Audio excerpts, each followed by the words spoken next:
Hey guys, Matt Fisher with a brand new video for you.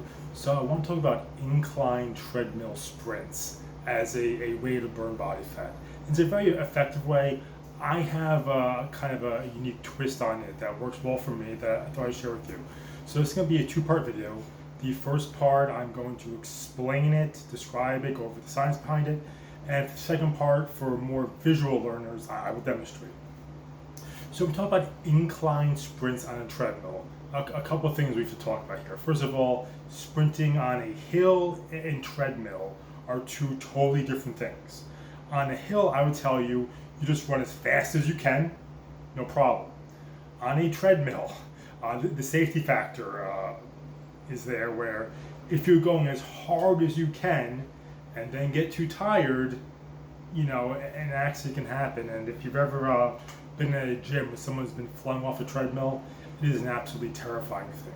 So when we're sprinting on the treadmill, 80 or 85% max. More than enough to force our body to go into fat reserves and burn body fat, but enough that, if we got into a problem, we could hit the button or jump off, or we could be safe. As far as the incline, I usually only use a very slight incline, 3 or 4%, but that's just me. If you want to jack up the incline in these sprints, you're more than welcome to. I always like to go a little bit faster, but keep the incline a little bit down. Okay, so why are we sprinting on an incline? Well, first of all, just sprinting. You are forcing your body to go nearly as hard as it can. Obviously, this has some very powerful effects, essentially in regards to body fat. Look at the build of a sprinter. They're shredded. It's quick. If we talk about walking versus sprinting, walking, you do enough of it, you absolutely burn body fat. But, in a minute of walking, you're not using that much energy. Try doing a minute of sprints back and forth. Totally different thing. In a 20-minute sprinting workout, you can burn more calories than you can in an hour of walking. Depending on how fast you went and how hard you worked and everything. So sprinting has a lot of benefits. On an incline, one, we're forcing the body to use more energy because of the incline. Two, it's also safer. The one problem with sprinting is that you can easily pull a hamstring. Very common injury, even among elite athletes who have their personal trainers and they're being stretched out and they're doing everything they can to be loose. It's still a problem. On an incline, you cannot force your body to run its max. Take two people. One guy's running an incline, one guy's flat. The guy who's going flat can go faster.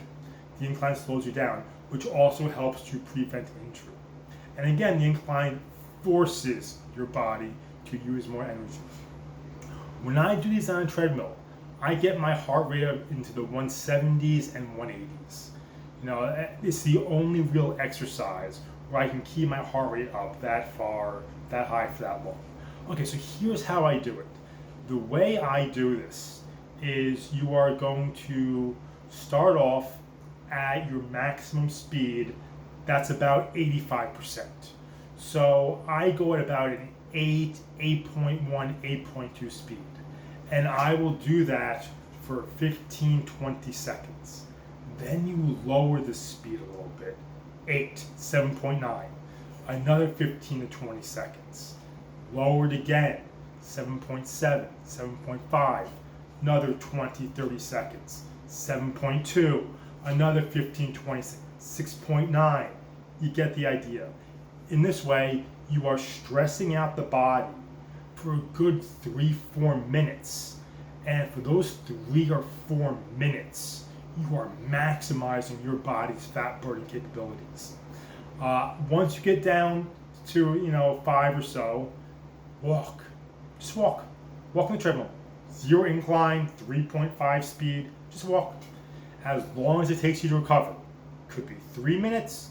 For me, it's usually about 7 or 8 minutes. Could be 10 minutes. Even in those 10 minutes, you are still burning body fat. You're doing good. Then put the incline back up and sprint again. This time you want to start off at 7.9 or so because you're a little bit tired. I do that sometimes. But again, you are, for those 3 or 4 minutes, you are maximizing your body's ability to burn fat. Now, are there downsides to this? A couple. Number one, you're gonna have to work hard. I'm telling you, it's a great way to burn body fat. I am not telling you it's an easy way to burn body fat. When I'm going to the gym now, I know I'm doing these. I have to almost like get myself psyched up, ready to go. And there's been a couple times I've been going there and I'm like, yeah, I'm not doing it. I'll go on the stationary bike or do something a little bit lighter. So it's tough.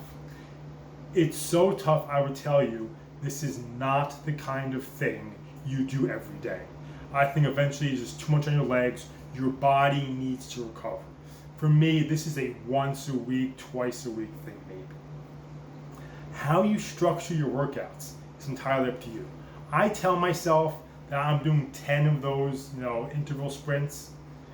I usually get to about 5 or 6. So about 5 or 6 sprints with about 30 or 40 minutes of walk in between, and you have a killer workout.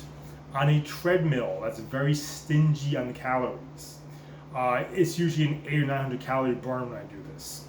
On another more generous treadmill, well over 1,000.